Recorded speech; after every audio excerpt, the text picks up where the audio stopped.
તને પેલા પતંગનો ખિલાડી કહેતા હતા, પતંગના કિંગ તરીકે તું ઓળખાતો, પણ તે પતંગ શીખવાડવાનું ચાલુ પણ કર્યું. તે પેલા નાના છોકરાને ચાલુ કર્યું પતંગ શીખવાડવાનું, કેમ કે તારું સોસાયટીમાં નામ થઈ જાય એટલા માટે. તું ધાબા ઉપર આવીને પહેલા કન્યા માંડી દેતો, કેમ કે તારો ટાઈમ વેસ્ટ ના થાય. તારી એક ખાસિયત છે, તારે પતંગ જગાવતે ચીક્કે ને લાડવો જોઈએ. કુલ કુલ. તને શું લાગે છે? તને જ મારી ખબર છે.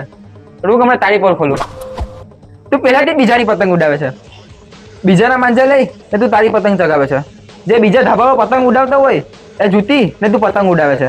તું પતંગ જગાના બહાર ને ધાબા પર આવી ને સામે મુકેશ કાકાની છોકરી પણ લાઈન મારે છે. હું બધું જ જાણું છું. તું તેના ભાઈને ચોકલેટ આપવાના બહાને તેના ધાબા પર જાય છે અને તેની બેનને લાઈન મારે છે. કુલ કુલ, આઈ લાઈક ઇટ. હું તારી જ પોલ ખોલ આવ્યો હતો, એ તો મારી જ પોલ ખોલ નહીં. દેખાતું નહીં આજ પછી ધાબા પર. નીકળ મારી સોસાયટી. કુલ કુલ, આપણે બંને પતંગ સાથે લૂંટીએ. હું તારી સાથે પતંગ ઉડાડીશ. નીકળ જાય હશે.